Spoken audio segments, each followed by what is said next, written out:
Good morning. Again. This is the second morning.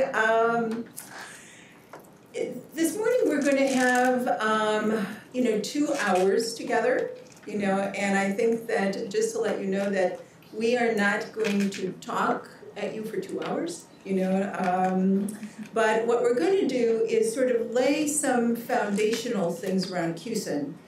And we'll probably spend 1 hour in, sort of presentation discussion. And I would encourage people to, jump in if you have a question at any time. Just jump in, and we can, sort of focus on that. And then for the second hour, we're actually going to go upstairs to the 4th floor. I think that's where you had lunch yesterday. There are some round tables. And we have some exercise that we would like you to work on. And basically what it is just, developing a simulation experience, something that you don't already have, and that the group can, develop the nuts and bolts of this and then take it and have it. But we really want to stress that we don't want you to kind of redo something that you already have. This needs to be new. So, having said that, I think that simulation is one of the key ways of teaching about safety, patient safety. And, just in case anyone thinks that we are well on our way to providing very, very, very safe care to our patients, let me, sort of review some Medicare data, several studies. This was 2010. Now, these were pretty seminal studies, and we haven't had reports of, sort of the large Medicare studies since then. And 1 out of every 7 hospital patients, who are a Medicare enrollee, experienced an adverse event in 2008. I mean, this is, and keep in mind that this is almost 10 years after the IOM report of 1999, To Err is Human, and Crossing the Quality Chasm in 2000. And at least 44% of the mistakes were preventable.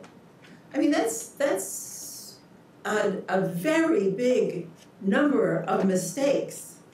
And 1 month of those adverse events costs, well over $300 million. 1 month. Okay, so as we are trying to, constrain our budget, the healthcare budget, certainly improving quality is not the only answer, because there are certainly other drivers, technology, being one of the major ones. But, certainly improving care has not only the benefit of saving lives, but of, saving money. Then there was a Colorado study done by Health Grades, in which there was at least 1 million patient safety incidents that occurred in Medicare patients in a 2-year period. And that estimated cost was $8.9 billion, the B word. As and being from Illinois, every time I say billion, I have to think of Senator Dirksen, who said, a billion here, a billion there, pretty soon you're talking about real money, and 8.9 billion is not insignificant. And that 1 in 10 patients experiencing a patient safety event actually died. They died. And then when you think about the ripple effect on that, that the family members, the friends, the acquaintances, every death has multiple impacts. And so then North Carolina found that out of 100 admissions, about a quarter of those experienced some type of harm. And that in that study, 63% were preventable. Now, I'm focusing a little bit here on the Colorado study because they identified the most common patient safety problems. And when you look at them, you see nursing, failure to rescue. You see nursing, decubitus ulcer. You actually see nursing in terms of postoperative respiratory failure, because that has a lot actually to do with failure to rescue. and postoperative sepsis. That's not only nursing, but that's largely nursing. So you see that nurses have a potentially huge impact here. So, moving to sort of consumer perspectives. Overall, Gallup had asked people that they surveyed, how would you rate the quality of healthcare in this country? As excellent, good, only fair, or poor? Well, 20% excellent, and just to kind of remind people that the US spends more per capita on healthcare than any other country in the world. You would think that that excellent might be a little bit bigger, but it's not. It's 20%. Good, 39%. But if you look at the only fair, poor, you know, you've got 40% who think that our health system is either fair or poor. Okay, wanted to bring some information home to Virginia. And this is actually the good news and bad news. You know, I mean, it's not all bad and it's not all good. But I extracted, I'd given a talk at the last VASSA conference last year, and I gave some data around 2012 information from the HCAHPS, which is the Hospital Patient Assessment Survey. And everybody in hospitals these days are very, very concerned about their HCAHPS score because there is payment associated with HCAHPS. So that's what you hear about. Patient satisfaction. There are, HCAHPS is about 38 questions, 37, 38 questions, and you know, several of those relate to nursing. And I'd like, you know, folks to just process that, you know, HCAHPS is the only national database that has any nursing measures at all. You know, there is the NDNQI, you know, that the ANA supports, and that has about 1,800 facilities, mostly hospitals, but there are 6,000 hospitals. And so, you know, the HCAHPS at this point is the only database that is a national database that can be benchmarked regionally and nationally. So, anyway, nurses always communicated well. Okay, in Virginia, in 2012, 76% said yes, and in 2013, 77% said yes. I mean, it's a short time frame, but at least the direction is in the right direction. You know, there was no big leap. That patients always received help as soon as they wanted. The national average is 65, and so this is actually a pretty low score overall. And Virginia actually improved 2 percentage points. Pain was always well controlled. Boy, you really don't want to be in that 30%. But, you know, Virginia's at the national average, and again, is at least heading in the right direction. And that the staff always explained about medications, you know, which is obviously one of those areas that, particularly related to discharge planning, can be really a big problem because patients we know don't understand what medicines they're taking, actually how often they need to take them, and why they're taking them. I mean, you can even talk to your parents or your kids or whomever, and you know, folks will say, I'm taking this yellow pill, I'm not sure why. You know, so anyway, staff always explained. Virginia's about on average, and then staff did give discharge instructions. You know, 83%, Virginia did a little bit better, and again, is going in the right direction. And then the area around rooms quiet at night. You know, for those of you who have been patients, know that this is an issue. And, you know, sort of not doing so well in that particular area. But, you know, Virginia is right at the national average, so not bad. That just gives you a snapshot of, again, the only national database of measures that relate to nursing care.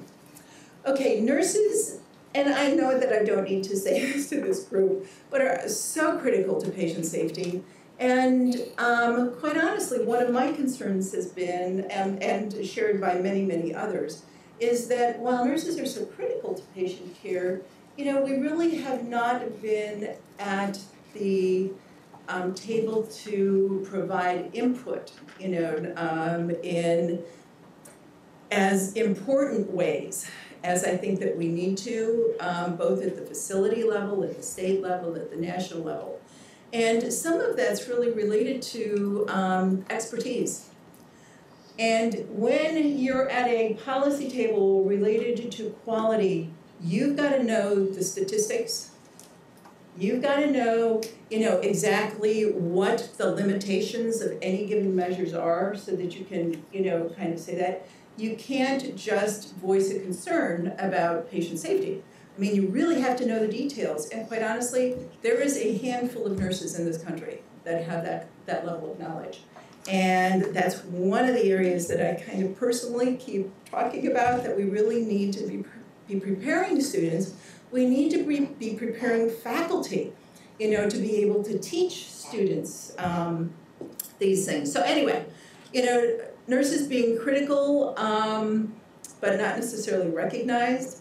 And nursing has been somewhat slow coming to the quality agenda. And some of the reason, I think, is that nurses have always felt like we have been caring and involved in trying to provide high quality care.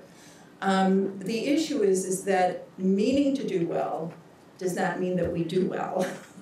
And we haven't been, vocal and pushing measures of nursing care, and that's one of the things that we need to do, because, I keep saying, we don't really know how well we're doing unless we can measure it and kind of say, okay, this is where we are. And, again, I think that we are critical to the conversation, critical to the policy issues, because we are the ones that are with patients the most. Okay, so just to kind of make sure that everybody knows that there is a national quality strategy in place. You'll hear about the triple aims, and that is what, every national organization uses as really their framework for work at this point. And the triple aim is very broad and very simple. Provide better care by improving the experience of care, creating healthy people and healthy communities, and making care affordable. That is the triple aim. So reducing the per capita healthcare costs. And then to achieve the aims, there has been envisioned an integrator system in which there's a very strong partnership between providers and patients and families. And I'm sure everyone has, talked about and incorporated, the whole issue of patient engagement. Very big conversation at this point. A lot of funding going into looking at, so what are the elements of patient engagement? And I can sort of at least tell you that, there is a patient engagement measure that had been developed by Judy Hibbard out of the University of Oregon. That is probably the best work that exists in the patient engagement area. And it's a 13-question questionnaire, but there's some conversation about who can use it, do certain people have to pay for it, not, those kinds of things. And so, one of my goals is that every nurse knows how to administer this patient engagement assessment instrument, because it will only take 5 minutes, and you can, and it's really, it's valid, reliable, and could be incredibly useful. But we know very little about how to engage different populations, to be honest. We don't know how to engage, is it different men and women? I think based on experience, we would probably say, yeah, it's a little different to engage a guy in, his care and a woman. Is it different based on culture? Is it different based on, a whole number of factors? And so we have a lot of work, and I think this is really important work for nursing. I think that patient engagement is nursing work. Another piece of the triple aim is to redesign primary care. I think most of us know that our primary care system has largely fallen by the wayside for a lot of different reasons. Very poor reimbursement, to primary care, always the low practice area on the totem pole, and it's hard. It's very, very hard.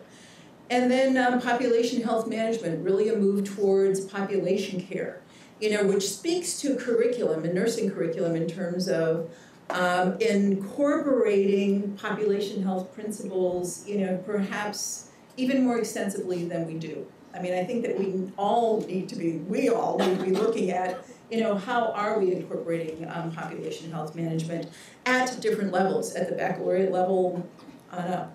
And then financial management and microsystem integration. Those are, and the microsystem integration and the financial management gets to the whole movement of the ACOs and bundled payment and, those kinds of movements. Okay, so what is quality care? The IOM, this just as a kind of reminder, identified quality of care as safe, timely, efficient, equitable, effective, and patient-centered. And, just remembering the STEEP, the acronym can really help students a lot. And so the QSEN movement actually got started, through summer institutes that Paul Batalden out of Dartmouth had held, and a nurse, Linda Cronin, went, and others had gone to the summer institutes, and it was about quality improvement in healthcare. And Paul basically said, we can't hope to make lasting changes in the ability of healthcare systems to improve without changes in the ways we develop future health professionals. Those changes require faculty and schools to change. And so was born QSEN. And QSEN is a project that was supported by the Robert Wood Johnson Foundation. And RWJ has been just stunning in its level of support of nursing since 2000. And that coincided largely with a couple of things happening. There was the severe nursing shortage, but folks at the foundation were not so interested in trying to just improve the numbers of nurses because they were very skeptical, even though lots of people said, this shortage is different. They saw a whole, 50, 60 years of this kind of thing with, nursing numbers. And so they really decided to focus on quality of care, which was absolutely key and critical. And that's where, initially RWJ funded the National Quality Forum, to identify nursing-sensitive measures. Ended up to, there were 15.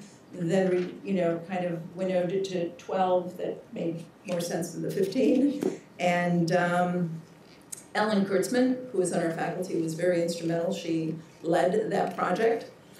And RWJ funded a number of other things. They funded TCAB, the changing care at the bedside and transitioning care at the bedside. And then they also funded QSEN and a number of other projects. And Linda Cronin went, who was at the University of North Carolina, the dean of the school there, was the PI, and there were several of us that were part of phase one, including Jane Barnsteiner out of UPenn, Joanne Dish out of the University of Minnesota, Pam Mitchell out of the University of Washington, Dory Sullivan, who's at Duke, and Judy Warren, who just retired, and myself. And basically what we did is that we really worked to identify, sort of the framework and the competencies, and that was the work. So there have been several phases of QSEN, and the first phase, which was establishing the competencies, the knowledge, skills, and attitudes that lasted 2 years from 2005 to 2007.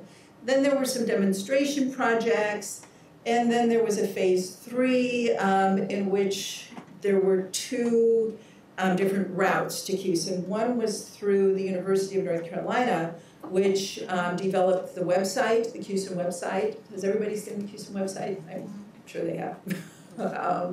And just to, sort of give information about the QSEN website, the project had been transitioned from the University of North Carolina to Case Western just about a year ago. And there were some actual problems with the website. I mean, it wasn't really organized in the same way at Case that it had been organized at the University of North Carolina, where you could go in, look at the competency, and pull out, some learning experiences. Case has fixed that now, so it is now a, much more robust website. Anyway, UNC also supported the VA Scholars Program, and they have held national meetings. Have any of you been to any of the QSEN national meetings? Because they're really great. I mean, there's a lot of, the last meeting, which was the third meeting, the level of presentations and what people were doing was a really knock your socks off kind of meeting. And so that was one path, and then the other path was through the American Association of Colleges of Nursing. And there were regional workshops that were conducted, and in fact we conducted 9 regional workshops in 2 years, and that was Jane Barnstein, Joanne Dish, and myself. And then there's phase 4, which is now, and it is the focus on the graduate level competencies. And Esther Emard, who had been the COO at NCQA, Karen Drenkard, who is the CEO of the American Nurses Credentialing Center, and myself have been doing 5 regional workshops, and we have our last one in Florida in January, associated with the Doctorate of Nursing Practice meeting. Okay, so that's a little background about QSEN. And the competencies are competencies that have been identified by the IOM, that all health professionals should have. And they were patient, family-centered care, teamwork and collaboration, safety, evidence-based practice, quality improvement, and informatics. Actually, I need to kind of back up. Safety was not one of the IOM recommendations, but we added safety because we really saw it as different from quality improvement. We saw safety as being more the human factors, systems, kinds of issues, versus, sort of the real QI. Okay, I thought I would just put this in here, since we are doing work on graduate competencies, and some of you may be crossing over undergrad and grad, and if you're not, you may in the future. Just in terms of what it is that we expect of students, and this kind of follows, Bloom's taxonomy quite a bit.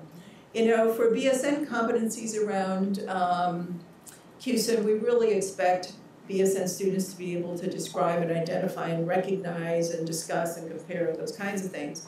But at the graduate level, we want those graduate students to be leading quality improvement efforts, to be formulating projects, to be analyzing data, interpreting data, synthesizing information, those kinds of things. Okay, so what is different about QSEN from how we have operated before? Because I think it's really important to sort of do this comparison. Kind of one of the old ways that we had thought, the pre-QSEN, I should say pre-QSEN, is that, and I kind of said this earlier, we believe we are doing a good job because we intend to provide good care. The new way is knowing if you're doing a good job based on measurement.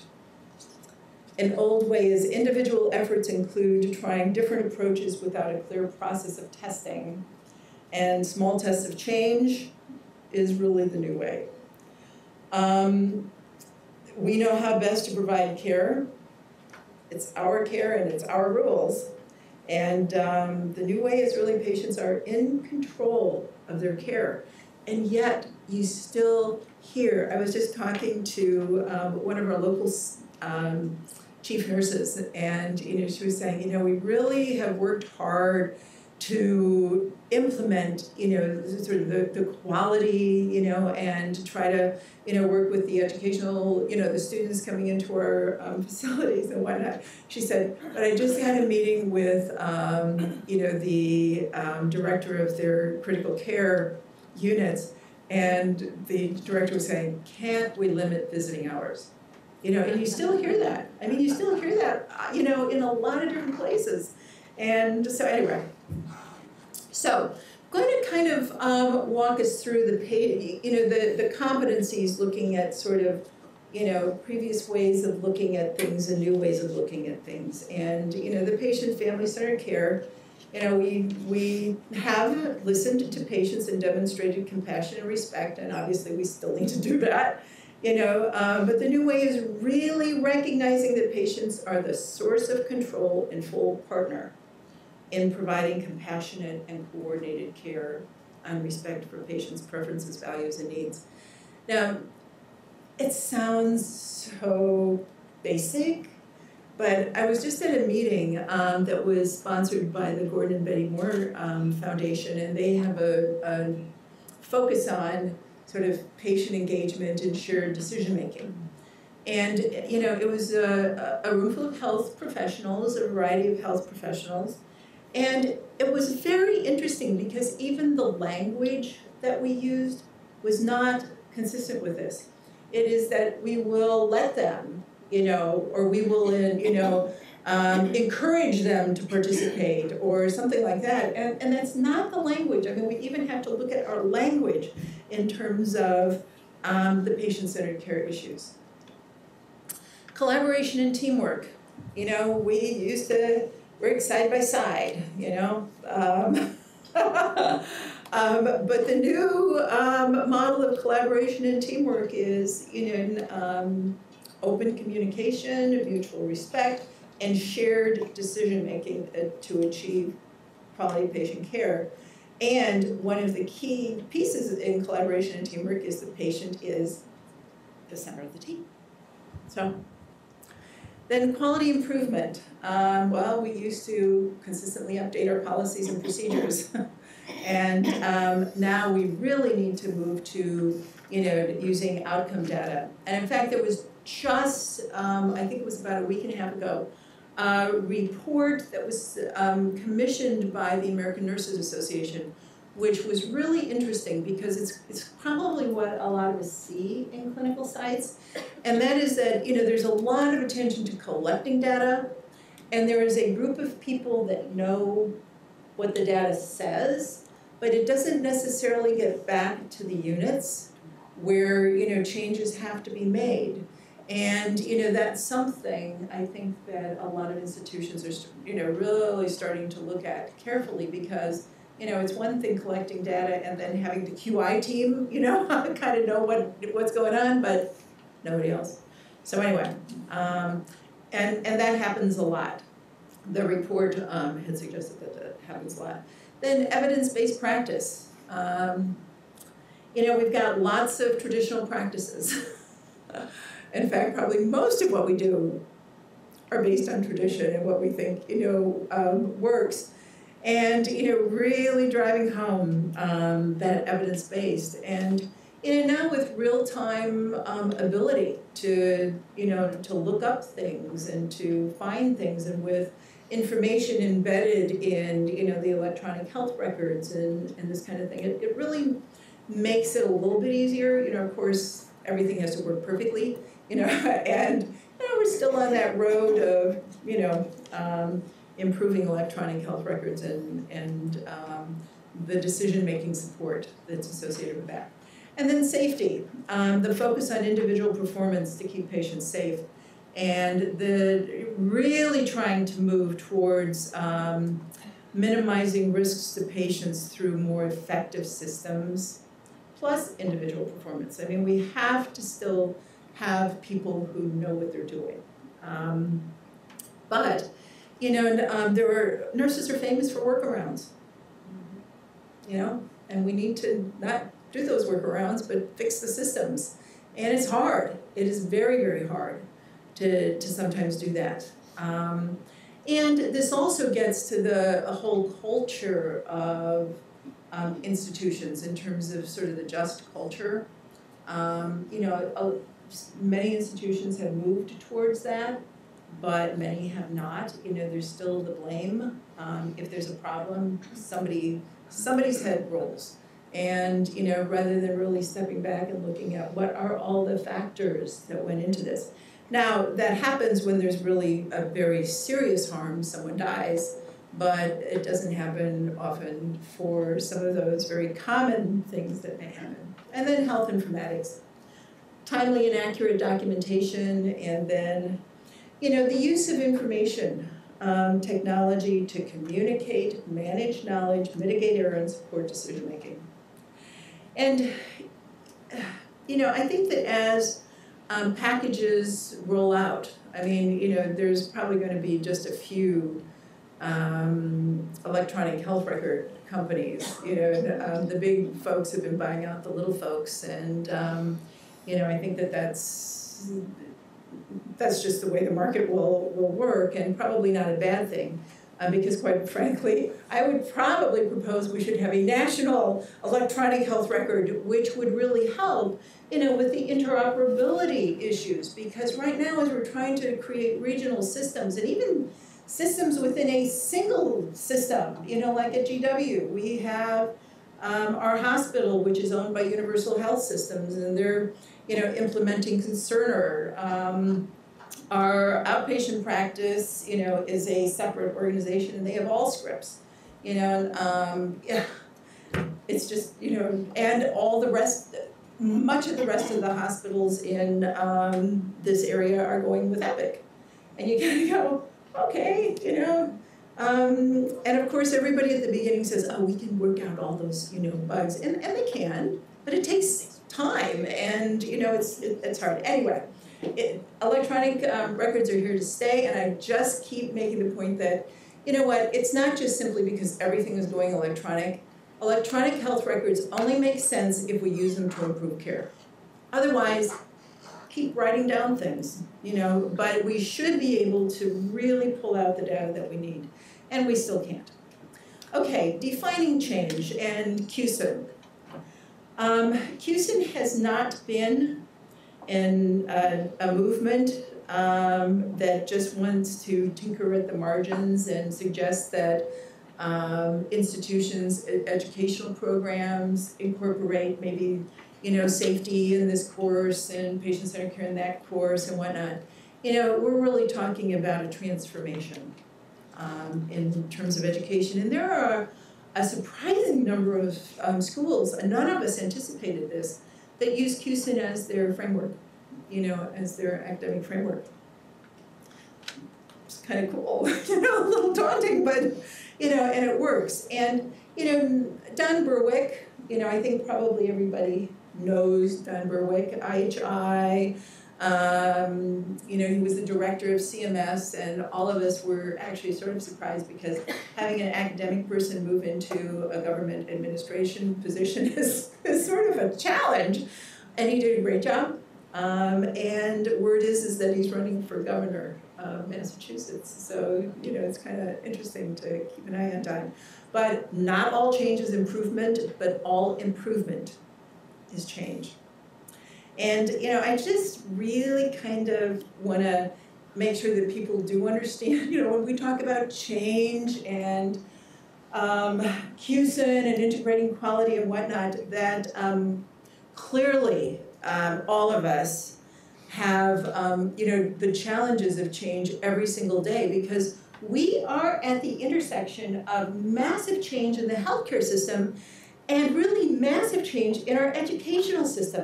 And here we are, right at the crossroads, you know, with online education, and on the education side, having to incorporate more and more content, the gero, the genomics, the end of life, the informatics, and who knows what it'll be tomorrow, you know.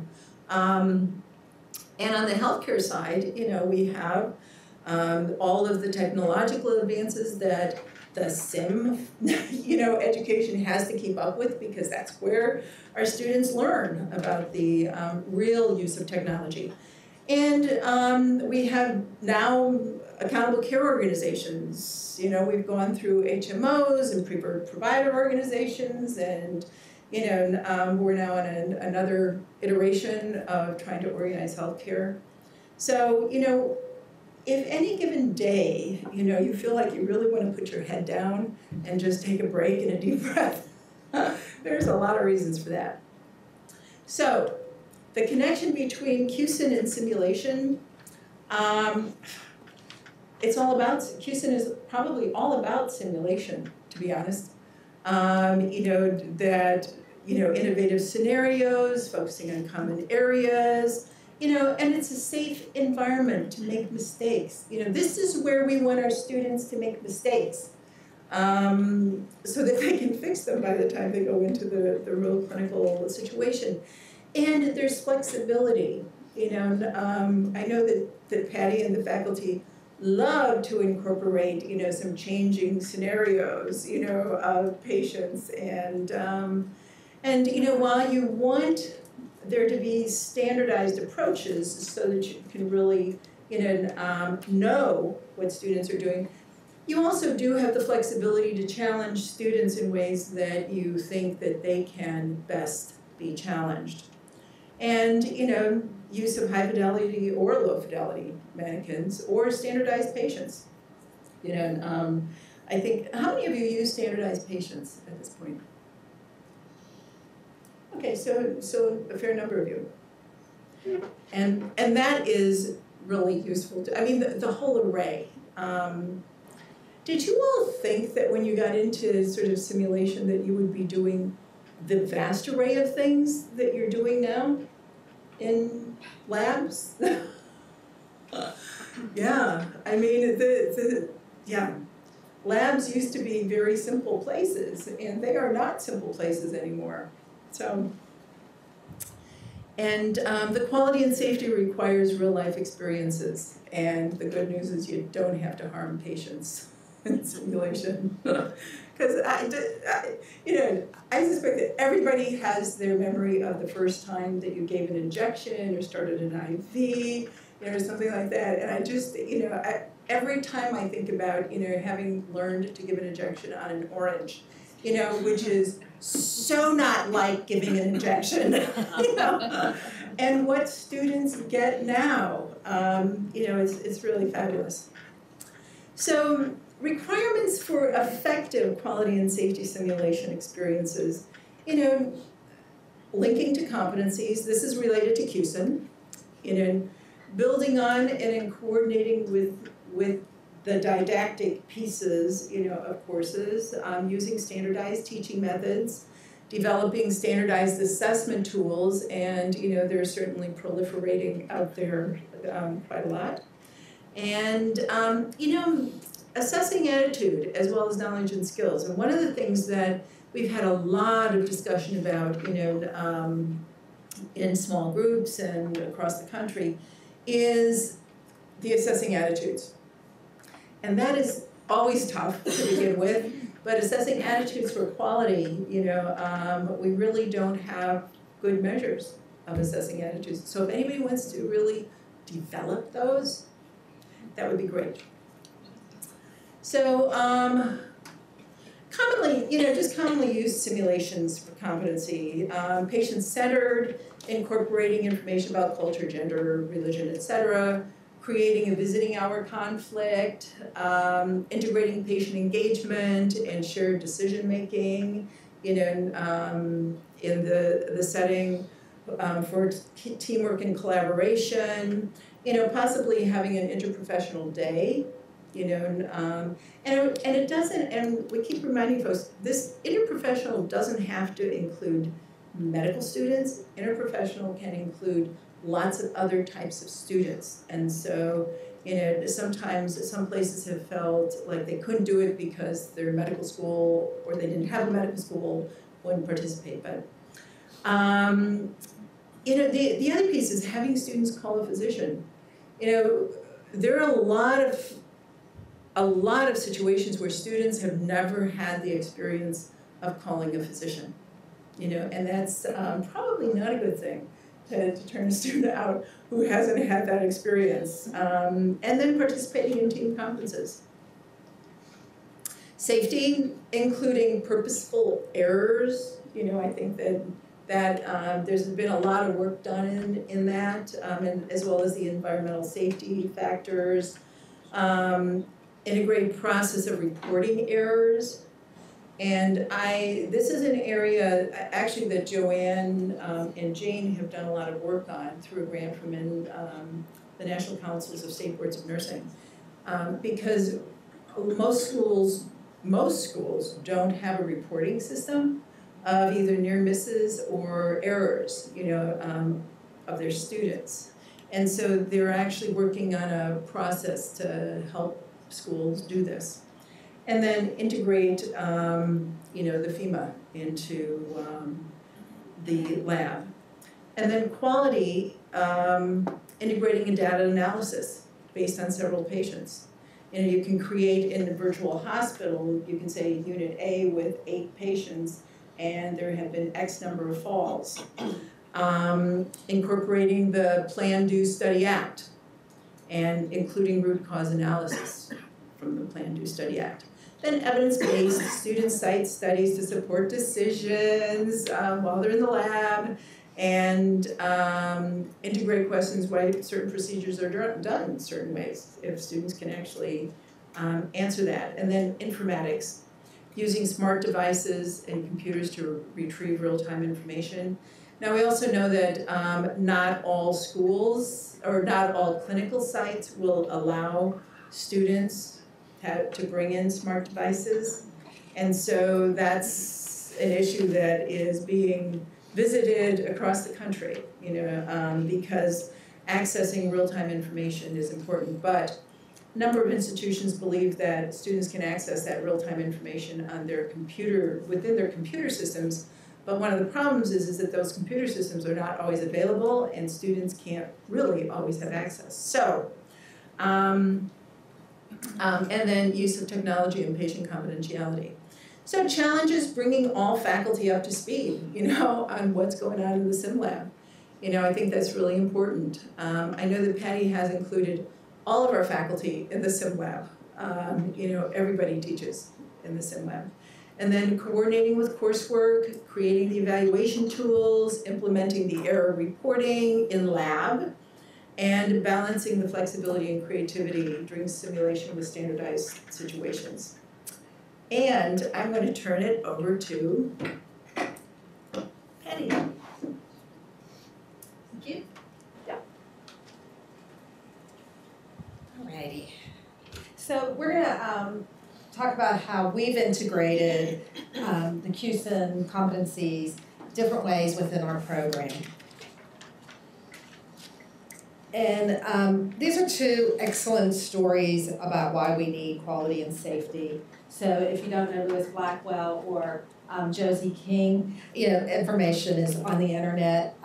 They have videos, their stories, and you can incorporate this very easily. I teach a quality and safety class, and we start off with Josie King's story because it's from Hopkins, and really getting the students to understand, and they can all relate on the personal level, which I think we all can, and then we look at it from the nursing level. And this is in the beginning of a course, and they're very much, well, that nurse shouldn't have done that. She gave a medication, there had been a communication error. And so we try to move through the program saying, well, let's look at it and start to apply some of the different things. So it's a good start to really get people to understand. One of the things that's interesting, we talk about patient-centered care, and we've done like patient-centered care with electronic health, patient portals and things like that, linking everything. And it's wonderful. Oh, we would love to use that as a nurse, but wait a minute. You want my personal information? And then they're like, well, is it safe and all those things. So they really need to understand that, looking at it as a consumer and looking at it as a nurse, and how do we make it right for everybody. So the Institute for Healthcare Improvement has just wonderful, wonderful programs on it. They're well developed, they're interactive, and when the students complete them, they get a certificate. So we incorporate this. This is an independent activity. We link them with the sessions that we're doing. So they'll have patient-centered care, safety. They have things on teamwork. They do a whole section on root cause analysis, failure, effect, and mode analysis, the Plan, Do, Study, Act. And so you don't have to create the teaching tools. They can go through it, they get the basic information, they have great examples to help them understand those different tools, and then either in a discussion or a paper or something, we have them apply those.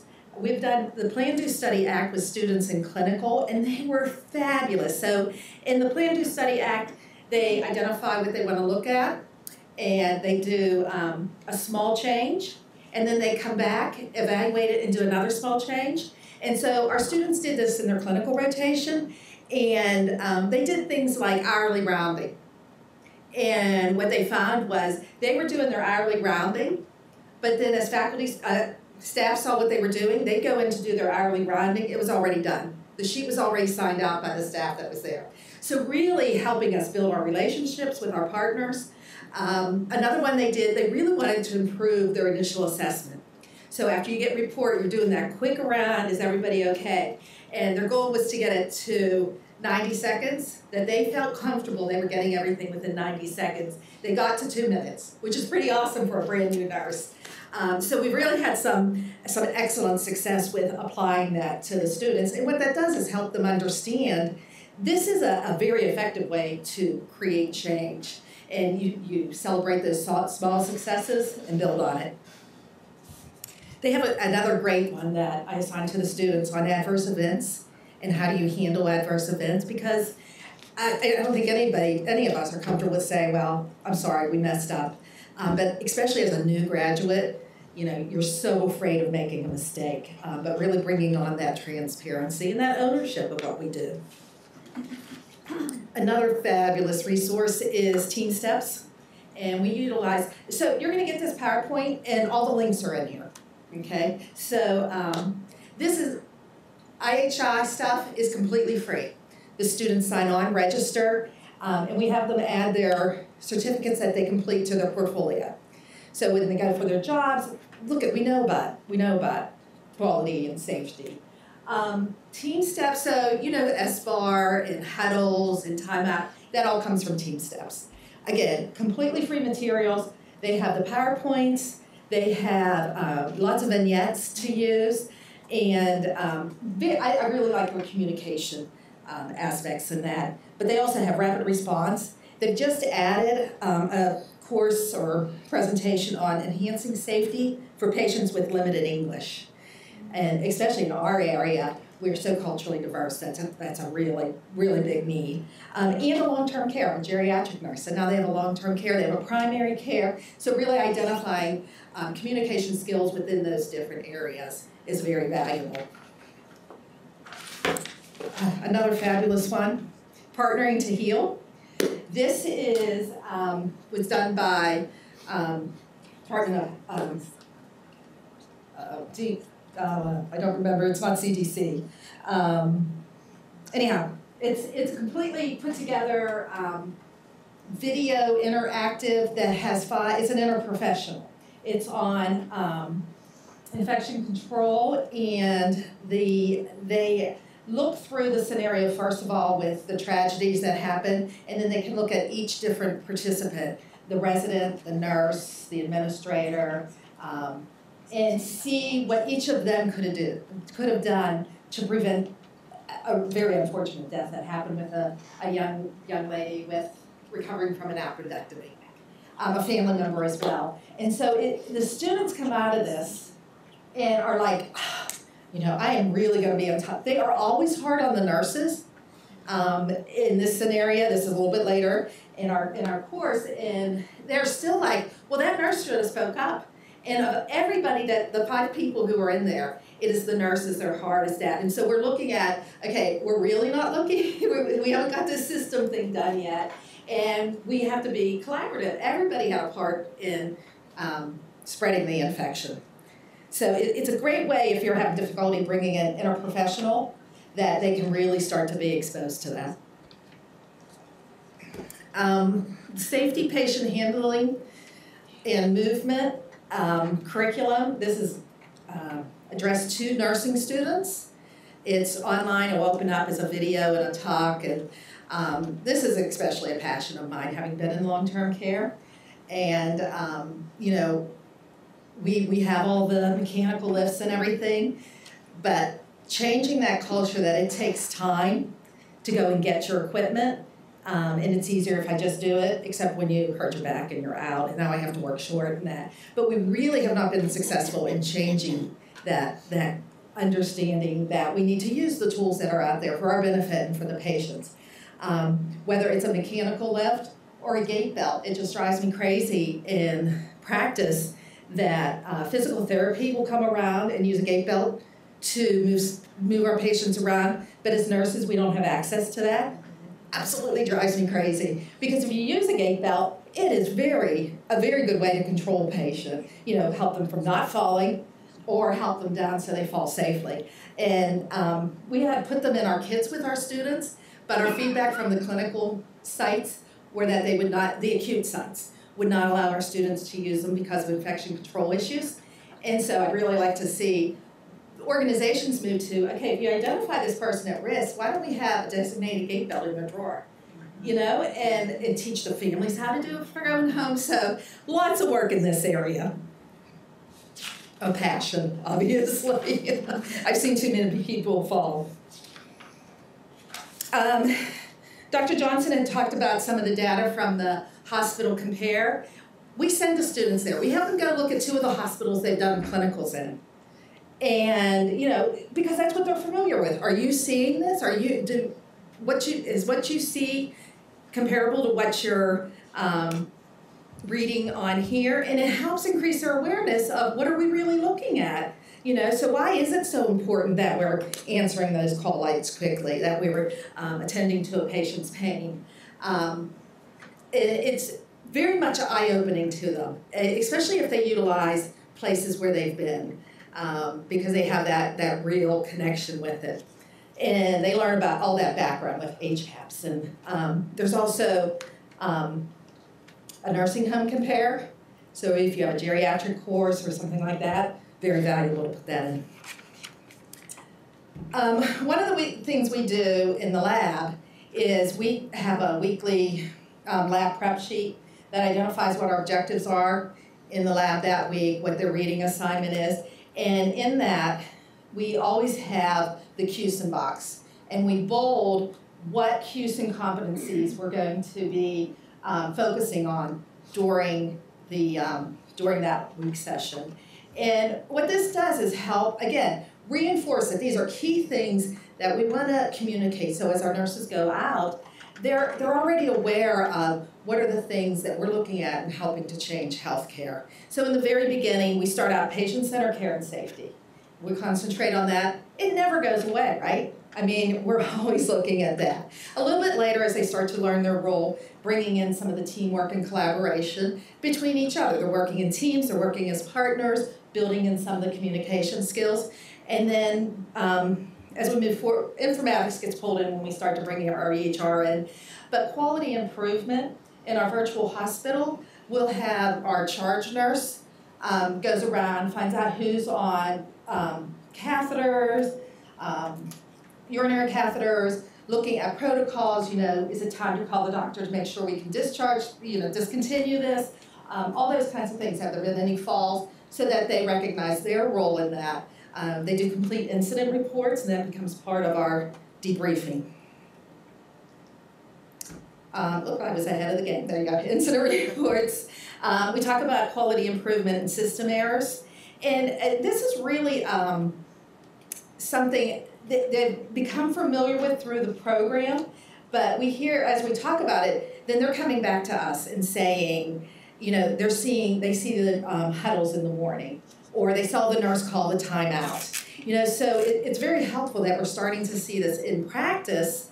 You know, during clinical, they report off to their clinical advisor using SBAR, so that they can develop it, inform it, and become comfortable with it. There are a couple things that we have on our website, And this is, I don't know if you've ever heard of reader's theater. It's a teaching style that kind of mimics a radio. So the actors are, there's no props or anything like that. It's a matter of concentrating on the spoken word.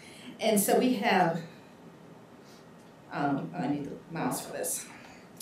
This safety, which is a, so if you go to our website, and so this is free access for you all, and what I'm going to do is post our lesson plans on there for these two activities. And so if you come down here, oops, not pediatric, sorry. We have a pediatric one too you want to look at. Safety lady. The communication and quality and safety is just a short little story about nurses in a long-term care facility, and the CNA is told to get the patient up. The patient doesn't want to get up, goes to the nurse, and the nurse says, you got to get her up, and the patient ends up falling. So we see it all too often, and we have the students do a root cause analysis on this, and what could have been done. And again, they are so, it's hard to change that mindset that it's the nurse's fault.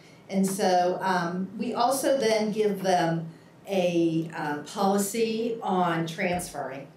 And they do a failure effective mode analysis where they go in and they look at, why isn't this policy working? And so if this person is a mechanical lift and you need 2 people to assist and there's not 2 people around, if you don't have good communication between those levels and, the nurse is just telling you, go do it, where do those system things need to go in? And so this becomes, it's a very simple one. It takes them into adult protective services, all those kinds of things. So very broad and can be used in various ways. And then one of the other ones we have, this is one of my favorites. And so the QSEN website is where I got the initial idea for this and kind of developed it. We had a technology grant. And so this is Mr. Valentine. And so the students know I'm a geriatric nurse, and they decide that he's an elderly person. He's only 62. And so, first of all, we have to correct them on that. Let's have what patient center, you need to understand where this guy is. And so he comes in, and I'll show you. Let's see, so we're here at the chief complaint. So I went out with some friends last night, and I met this very nice lady. And so my friend, when he saw that the lady and I were getting along quite well, he gave me one of his pills, one of those little white pills that you see on TV. And so, so you'll have to listen to hear what else happened. So he's in his primary care doctors, and they listen to his chief complaint, and then they're able to go in and find out what they've gotten as their physical assessment. He's gained weight and some of his history there. They'll click on that, and he'll talk about his history. My wife and I were married, I'd say, probably 37 years. We had 2 children. Breath here. Then they go to the provider's orders, and they see what changes, how frequently he's been coming, and then they go to the medications he brought in. And so this is a brown bag exercise, and they have to look at what medications he has, which he has much more than he's ordered. He has his wife's former medications. He has expired meds. And then we use the electronic pill card that is on the Agency for Healthcare Research and Quality. It's a fabulous, fabulous resource. And they have to complete this pill card for this patient to take home so that he can effectively take the medication. One of the things, so he's come in, he's short of breath, and he doesn't take that little water pill because he's still actively employed and he drives. And so one of the key things on the pill card that we look at, besides do they have the right number of pills, right dosage, it's in patient language or patient-centered language, so it's not that he has high blood pressure, it's that he's taking a medication for his blood pressure, different things like that. Not, it's not a cardiac drug or whatever. But I will say, let's see, we had almost 70 students take it this year. We had 5 given an alternative to take his Lasix, not in the morning. And so they need to go back and they need to look at what's the life of the Lasix and how long will it act and is there another time. And they'll do things like, well, he needs a home health nurse. And we're like, wait a minute, he's out working. Why does he need a home health nurse? So it really allows us to bring in many, many aspects. This year, right after they had done that exercise, we went to Ashley Ponds, which is an independent living facility, and the patients were coming with their medications and saying, I know what it is, and I know when to take, I know the name of it, and I know when to take it, but I really don't know what it does. And our students pulled out their iPads and were like, well, here, look at this, and you could have, we can help you put all of this in. Very practical, very efficient, and I've had students use it in clinical, during discharge. It's a fabulous, fabulous tool. Look at it, again, these are all free resources. It's PillCard. It's Agency for Healthcare Research and Quality. And so when we post our PowerPoint, we'll also have on there, I have the introduction to the scenario, I have the rubric, and then I have what we look for when we're grading the rubric. But this is definitely one, and we have a, when they complete it and submit it, this same actor had done a video for ARP that's all like fireworks, and it's all very up and positive. So they get that after they submit their completed assignment. So that's medication reconciliation and our resources. And we're ready for breaking you up into groups.